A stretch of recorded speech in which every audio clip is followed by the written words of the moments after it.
En 1962, le Mali est devenu le premier pays d'Afrique francophone à abandonner le franc CFA et à créer sa propre monnaie, le franc malien.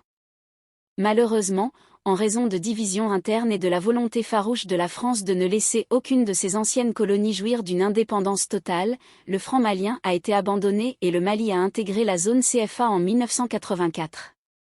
Depuis lors, aucun pays francophone n'a songé à abandonner le franc CFA et à créer sa propre monnaie, jusqu'à aujourd'hui.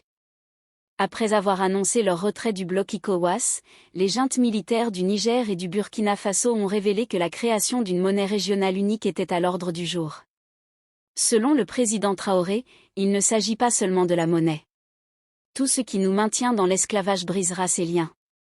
Le chef de la junte nigérienne, Abdurrahman Tiani, est allé dans le même sens lors d'une interview à la télévision publique en déclarant que l'abandon du franc CFA serait un signe de souveraineté et une étape nécessaire pour s'affranchir de la colonisation française. Le général Tiani a ajouté que l'argent est un signe de souveraineté et que nous sommes engagés dans un processus de recouvrement de notre souveraineté totale. Il n'est plus question que nos États soient la vache à lait de la France. La France nous a volé plus de 107 ans. Nous devons trouver ensemble les mécanismes qui nous permettront de renforcer les échanges au sein de notre alliance. C'est une démarche audacieuse, et comme nous l'avons dit, c'est la première fois qu'un pays francophone décide d'envisager et de planifier l'abandon du franc CFA. Contrairement à d'autres politiciens africains qui sont connus pour dire quelque chose sans jamais passer à l'action, les juntes militaires du Mali, du Niger et du Burkina Faso sont connues pour faire ce qu'elles disent. Même s'il a été récemment révélé que l'idée de créer une monnaie commune était à l'étude, avant même qu'ils ne décident de se retirer de l'ensemble régional, l'ECOWAS. Rappelons qu'en septembre 2023, le Mali, le Niger et le Burkina Faso ont signé la charte de l'Ipta-Kogurma, établissant une nouvelle alliance appelée Alliance des États du Sahel, qui a jeté les bases de l'établissement d'une confédération entre les trois pays. Au départ, il s'agissait d'un pacte de défense permettant aux trois pays de mettre en commun leurs ressources militaires pour lutter contre les groupes rebelles ou djihadistes.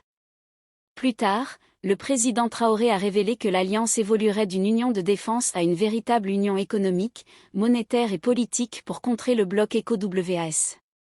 En novembre de la même année, les ministres des Finances des trois États ont publié une déclaration commune recommandant la création d'un comité d'experts chargé d'étudier la question de l'union économique et monétaire.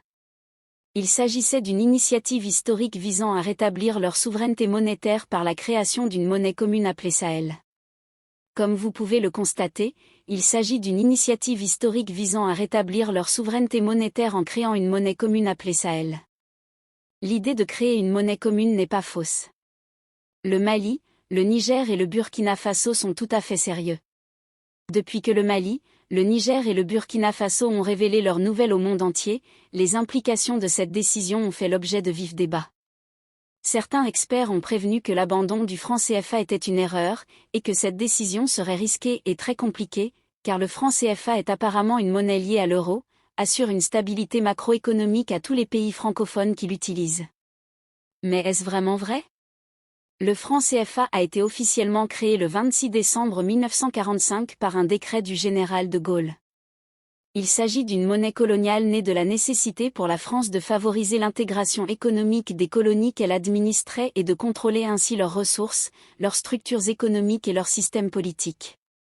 Cette monnaie est actuellement utilisée par le Bénin, le Burkina Faso, la Guinée-Bissau, Côte d'Ivoire, Mali, Niger, Sénégal et Togo en Afrique de l'Ouest, et Cameroun, République centrafricaine, Tchad, Congo-Brazzaville, Guinée équatoriale et Gabon en Afrique centrale. Conformément aux accords monétaires conclus entre les pays africains et la France, le franc CFA est rattaché à l'euro et les banques centrales des États d'Afrique de l'Ouest et d'Afrique centrale sont tenues de déposer 50% de leurs réserves de change sur un compte d'opération spécial du Trésor français. Les défenseurs de la monnaie vantent sa crédibilité et sa stabilité et soulignent qu'aucun membre du CFA n'a connu de crise financière majeure. C'est peut-être vrai. Mais le fait est que les pays africains pêchèrent cette soi-disant stabilité qu'apporte la monnaie. Tout d'abord, il faut savoir que chaque pays membre du CFA est tenu de déposer au moins 50% de ses réserves de change, soit actuellement environ 10 milliards d'euros, sur un compte spécial du Trésor français. En contrepartie, la France garantit la convertibilité illimitée des francs CFA en euros. Mais cela a-t-il un sens? Pourquoi un pays indépendant devrait-il déposer la moitié de ses réserves de change dans la banque d'un autre pays? Comme le dit l'économiste malien Cheikhnou Bunajim Tizi, cela n'a aucun sens économique. Et à notre avis, c'est juste un moyen pour la France d'exercer un contrôle coercitif sur ses anciennes colonies. L'utilisation du franc CFA a également pour effet d'augmenter artificiellement le prix des produits africains. Contrairement à d'autres pays africains qui peuvent utiliser le cours de leur monnaie pour influencer leur économie, les pays CFA ne peuvent pas le faire de manière indépendante. Ils n'ont pas le contrôle de leur monnaie, ce qui signifie que s'ils souhaitent dévaluer leur monnaie pour augmenter leurs exportations, ils doivent attendre que la France le fasse, et comme le franc CFA est lié à l'euro fort, leurs prix sont automatiquement plus élevés.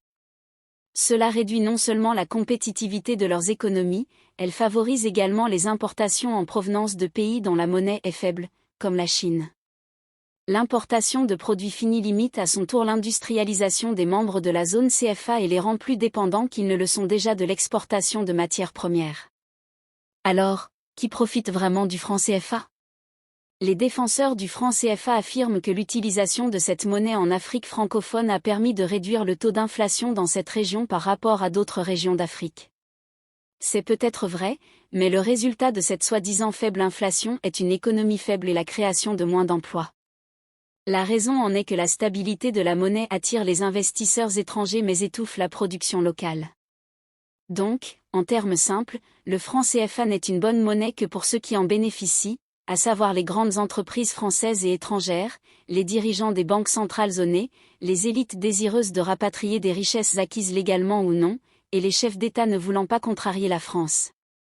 C'est la raison pour laquelle les gouvernements révolutionnaires du Mali, du Niger et du Burkina Faso ont fait savoir qu'ils entendaient mettre fin, dans les prochains mois de 2024, aux accords fiscaux coloniaux conclus il y a des décennies avec la France.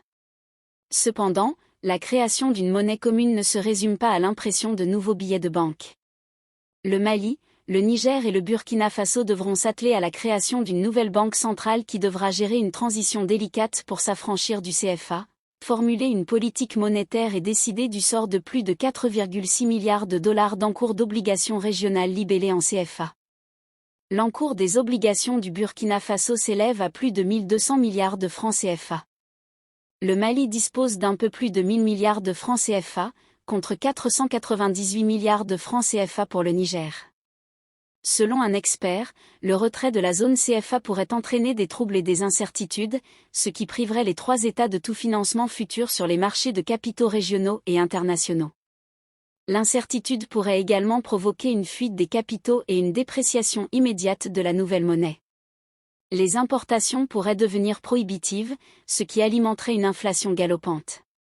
Compte tenu des risques liés à la création d'une nouvelle monnaie, la junte militaire aborde la question de la monnaie avec plus de prudence que son retrait de la CEDEAO. Il est certain que beaucoup de choses devront être mises en place avant que la monnaie puisse être réalisée.